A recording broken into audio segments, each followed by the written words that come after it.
everyone, welcome to Cuddalore. நம்ம Food Trust channelல உங்க எல்லாரையும் கடலூருக்கு அன்புடன் அழைக்கிறேன். இன்னைக்கு நம்ம கடலூர் fish curry தான் பார்க்க போறோம். இவர் உங்களுக்கு ஞாபகம் இருக்கும்னு நினைக்கிறேன். நம்ம fish fry பண்ணோம் இல்லையா? அதே மீனை வச்சு தான் இன்னைக்கு நம்ம fish குழம்பும் பண்ண போறோம். ஆனா போட்டு ரொம்ப நாள் ஆச்சு. இன்னைக்கு தான் அவரை எனக்கு எடுக்கிறதுக்கு வாய்ப்பு கிடைச்சது. வாங்க fish குழம்பு பண்ணலாம். நம்ம எப்பவும் போல மீன் வாங்கினதுக்கு அப்புறம் உப்பு மஞ்சள் தூள் போட்டு நல்லா கிளீன் பண்ணணும். அப்பதான் ஏதாவது பாக்டீரியாஸ் இல்லைன்னா ஏதாவது இன்ஃபெக்ஷன் வராம இருக்கும் நமக்கு.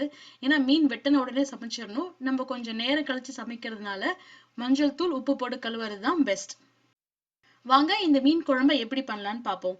எப்பவுமே நான் மீன் குழம்பு செய்யும் போது 100% நல்லெண்ணெயில தான் பண்ணுவேன். அதெல்லாம் டேஸ்ட் நல்லாவே இருக்கும்.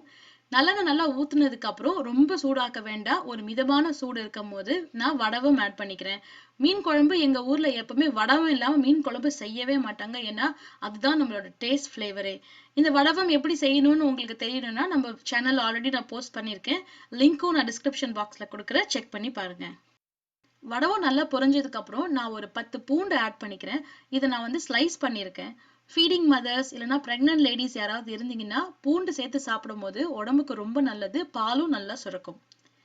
ரொம்ப வறுபட வேணாம், லைட்டா வதங்கினா போதும். வதங்கினதுக்கு அப்புறம் ஒரு கொஞ்சமா கருவேப்பிலையை நான் சேர்த்துக்கிறேன். அதுக்கப்புறம் 2 பச்சை மிளகாயை நான் சேர்த்துக்கிறேன். உங்க காரத்துக்கு ஏத்தாப்புல நீங்க அட்ஜஸ்ட் பண்ணிக்கோங்க. அடுத்ததா ஒரு மீடியம் சைஸ் வெங்காயத்தை நான் வந்து நல்லா ஸ்லைஸ் பண்ணி தின்னா கட் பண்ணி வச்சிருக்கேன். இதை நம்மளோட எண்ணெயிலேயே நம்ம போட்டு நல்லா வதக்கிக்கலாம். நீங்க சின்ன வெங்காயம் யூஸ் பண்ணுவீங்கன்னா தாராளமா யூஸ் பண்ணுங்க, டேஸ்ட் இன்னுமே நல்லா வரும். வெங்காயம் சீக்கிரம் வதங்கணும்னா கொஞ்சமா உப்பு ஆட் பண்ணிக்கோங்க. வெங்காயம் வதங்கறதுக்கு ஒரு 2 to 3 மினிட்ஸ் போல ஆகும். இப்போ நீங்க பார்க்கும் போதே கலர் நல்லா மாறி இருக்கு இல்லையா? இப்போ வந்து தக்காளி பழத்தை ஆட் பண்ணிக்கலாம். இந்த மாதிரி வெங்காயம் தக்காளியை நல்லா வதக்கி நீங்க வந்து மீன் குழம்பு செஞ்சீங்கன்னா 2 நாள் ஆனாலும் கெட்டு போகாம ஃப்ரெஷ்ஷாவே இருக்கும் மீன் குழம்பு. நாளாக டேஸ்ட்டும் நல்லா கூடி வரும். ஸோ அதுக்கு தான் நான் எப்பவுமே வந்து வெங்காயம் தக்காளியை வதக்கிட்டு நான் வந்து மீன் குழம்பு செய்வேன். அடுத்ததா 1 டீஸ்பூன் மஞ்சள் தூள் சேர்த்துக்கலாம். மஞ்சள் தூள் ஏன் சீக்கிரமாவே சேர்க்கிறோம்னா இது வதங்கறதுக்கு ரொம்ப நேரம் ஆகும். கடைசியில சேர்த்தோம்னா ஒரு மாதிரி பச்சை வாசனை வர ஆரம்பிக்கும். அதுக்குதான் மஞ்சள் தூளை வந்து வெங்காயம் தக்காளியோட சேர்த்தே நம்ம வந்து வதக்கிக்கிறோம். லைட்டா வேர்த்துச்சு, ஃபேனை போடுவோமே அப்படின்னு சொல்லி போட்டா ஒரே ஸ்மோக் எஃபெக்ட் ஆயிடுச்சு நம்ம கேமரா ஃபுல்லா. சரி நம்ம மஞ்சள் தூளை போட்டு வதக்க ஆரம்பிப்போம். நான் எப்பவுமே மஞ்சள் தூள் போட்டு நல்லா வதக்க ஆரம்பிச்சதுக்கு அப்புறம் டெம்பரேச்சரை லோ பண்ணிப்பேன். ஏன்னா அடுத்த ஸ்டெப் என்னன்னு பாத்தீங்கன்னா மிளகாத்தூள் சேர்க்கறது. நம்ம வீட்டுல வந்து எப்பவுமே வந்து குழம்பு தூள் தான் சேர்ப்போம், வெறும் மிளகாத்தூள் மீன் குழம்புக்கு சேர்க்க மாட்டோம். ஸோ இவ்வளோ ஹீட்டா இருக்கிற ஒரு டெம்பரேச்சர்ல நம்ம குழம்பு தூளை சேர்த்தோம்னா டக்குன்னு கரிஞ்சிடும், இல்லைன்னா அடி பிடிச்சிடும், டேஸ்டே வந்து நல்லா இருக்காது. ஸோ நான் கம்ப்ளீட்டா வந்து டெம்பரேச்சரை லோ பண்ணிட்டு குழம்பு தூளை சேர்க்க போறேன். இந்த சட்டியில வந்து பாத்தீங்கன்னா ஒரு 3/4 பங்குக்கு சேர்க்க போறேன். அதனால நான் வந்து 4 டேபிள் ஸ்பூன் குழம்பு தூள் நான் சேர்த்துக்கிறேன். ஒருவேளை உங்க வீட்டுல குழம்பு தூள் இல்லாட்டி நீங்க வந்து 1 டேபிள் ஸ்பூன் வெறும் மிளகாத்தூள், 2 டேபிள் ஸ்பூன் கொத்தமல்லி தூள், 1 டீஸ்பூன் சீரகத்தூள், 1/2 டீஸ்பூன் மிளகுத்தூள், 1 டீஸ்பூன் மஞ்சள் தூள் இதை சேர்த்து நீங்க வந்து உங்க குழம்ப கூட்டிக்கலாம். குழம்புத்தூள் சேர்த்ததுக்கு அப்புறம் நான் நல்லா வதக்கிக்க போறேன். அந்த எண்ணெயை ஃபர்ஸ்ட் நல்லா நம்ம சேர்த்து நம்ம வந்து வதக்கிப்போம். அதுக்கப்புறம் பக்கத்துல கொஞ்சமா தண்ணி வச்சுக்கோங்க. தண்ணி வச்சுட்டு கொஞ்சம் அடி பிடிக்கும் போது என்ன பண்ணுங்க, தண்ணி ஊத்தி ஊத்தி இது வந்து கிண்ட ஆரம்பிங்க.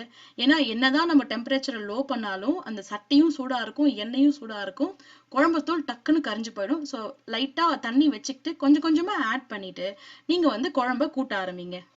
தண்ணி ஊத்தும் போது கொஞ்சம் கவனமா தண்ணி ஊத்துங்க. அப்படியே தண்ணி ஊத்திட்டீங்கன்னா குழம்பு வந்து ரொம்ப தண்ணியா போயிடும். அதுக்கப்புறம் வந்து அட்ஜஸ்ட் பண்றதுக்கு நம்ம மறுபடியும் குழம்பு தூள் போட வேண்டியதா இருக்கும். ஒரு நிமிஷம் ஆனதுக்கு அப்புறம் நீங்க பார்க்கும்போது எண்ணெய் அங்கங்க வந்து விட ஆரம்பிக்கும். நம்ம சேர்த்த எண்ணெய் முன்னாடி சேர்த்தோம் இல்லையா, அந்த எண்ணெய் எல்லாமே விட ஆரம்பிக்கும். இப்போ வந்து நம்ம புளி ஊத்தணும். ஆனா புளி ஊத்துனதுக்கு அப்புறம் உப்பு சேர்த்தோம்னா புளி வந்து கடுத்து போயிடும். அதனால நான் உப்பு ஆட் பண்ணிக்கிட்டு புளி தண்ணியை சேர்க்க போறேன். உப்பு வந்து உங்க அளவு தான், உங்களுக்கு எவ்வளவு தேவையோ நீங்க அது தகுந்தாப்புல வந்து ஆட் பண்ணிக்கோங்க. அடுத்ததா நான் ஆல்ரெடி ஊற வச்ச புளி தண்ணியை வந்து ஆட் பண்ணிக்கிறேன். புளியோட சைஸ்ன்னு பாத்தீங்கன்னா ஒரு மீடியம் சைஸ் லெமன் அளவுக்கு நான் வந்து எடுத்து ஊற வச்சிருக்கேன். இந்த மாதிரி குழம்பு பண்ணும்போது எப்பவுமே வந்து நல்லா டார்க்கா ஒரு கருப்பான புளியை வந்து நீங்க ஆட் பண்ணீங்கன்னா குழம்போட கலர் நல்லா அழகா இருக்கும். ஒருவேளை நீங்க வெள்ளை புளி ஆட் பண்ணீங்கன்னா குழம்பு வந்து ஒரு லைட் ப்ரௌன் கலர்ல தான் வருவாரு. நம்ம குழம்பை எல்லாம் கூட்டி முடிச்சாச்சு. அடுத்ததான் நம்ம வந்து ஒரு மூடி போட்டு இதை வேக வைக்க போறோம். ஒரு 10ல இருந்து 12 நிமிஷம் போல ஆகும் இந்த சட்டியில நான் வந்து வேக வைக்கிறதுக்கு. இப்ப நீங்க பாக்குறீங்கல்ல குழம்பு நல்லா கொதிச்சுக்கிட்டு இருக்கு. இந்த ஸ்டேஜ்ல நான் வந்து வெட்டி வச்ச மீனை வந்து ஆட் பண்ண போறேன். இப்ப நான் எடுத்த மீன் பாத்தீங்கன்னா நல்லா கொஞ்சம் பெருசாவே இருக்கு. அதனால வேகறதுக்கு கொஞ்சம் நேரமாகும். ஒரு 5ல இருந்து ஒரு 7 நிமிஷம் போல ஆகும். நீங்க குட்டி குட்டி மீனா நீங்க இந்த காரப்பொடி, இந்த நெத்திலி மீன் அப்படி ஏதாவது நீங்க வச்சு இந்த குழம்பு பண்றீங்கன்னா, குழம்பு நல்லா கூட்டி நல்லா கடைசி ஸ்டேஜ் வர வரைக்கும் வெயிட் பண்ணுங்க. ஏன்னா சீக்கிரமாவே மீன் எல்லாத்தையும் ஆட் பண்ணீங்கன்னா, மீன் வந்து குழம்பு கொதிக்கும்போது எல்லாமே வந்து உடைஞ்சு போயிடும். நமக்கு அந்த கரெக்ட்டான அந்த மீனோட ஷேப் வந்து நமக்கு கிடைக்காது. இப்ப மறுபடியும் கவர் பண்ணி ஒரு 10 நிமிஷம் நான் வந்து வேக வைக்க போறேன். ஏன்னா இந்த மீன் வேகறதுக்கு ஒரு 7ல இருந்து 10 நிமிஷம் போல ஆகும்.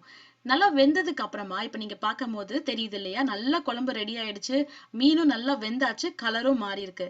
ஆனா குழம்பு வந்து ஒரு மாரி தளதளன்னு தான் இருக்கு. பயப்பட வேணாம். நம்ம ஆட் பண்ணியிருக்கிற குழம்பு தூள் அந்த மாரி நேரம் ஆக ஆக கெட்டியாயிடும். ஃபைனலா என்ன பண்ண போறோம்? கொஞ்சமா கருவேப்பிலைய வந்து மேல தூவிட்டு, ஒரு மூடி போட்டு மூடி, அடுப்ப ஆஃப் பண்ணி வச்சுருங்க. ஒரு 10 நிமிஷம் கழிச்சு நம்ம குழம்பு சூப்பரா ரெடியா இருக்கும். இப்ப நீங்க பார்க்குறீங்கல்ல, குழம்பு அழகா எண்ணெய் எல்லாம் மேல மிதந்து, மீன் குழம்பு அட்டகாசமா ரெடி ஆயிடுச்சு. எங்க வீட்ல எப்ப மீன் குழம்பு பண்ணாலும் கண்டிப்பா மீன் வறுவல் கூடவே இருக்கும். நம்ம ஊர்ல சாப்பிடுற மாதிரி தரையில பாய் போட்டு தட்டு வச்சு சோறு, குழம்பு, மீன் வறுவல் தான் நாங்க எப்பவுமே சாப்பிடுவோம். அப்படி சாப்பிட்டா தான் நமக்கு வந்து அந்த திருப்தியாவே இருக்கும். மீன் சாப்பிட்ட மாதிரி நம்ம ஊரோட ஞாபகம் அப்படியே இருக்கும். உங்களுக்கு இந்த வீடியோ கண்டிப்பா பிடிச்சிருக்கும்னு நான் நினைக்கிறேன். நீங்க உங்க வீட்ல உங்க ஊரு ஸ்டைல்ல மீன் குழம்பு எப்படி வைப்பீங்கன்னு கமெண்ட் பாக்ஸ்ல என் கூடயும் ஷேர் பண்ணுங்க. நான் இன்னொரு வீடியோல உங்களை கண்டிப்பா சந்திக்கிறேன். Until then, bye from Archana. Tata.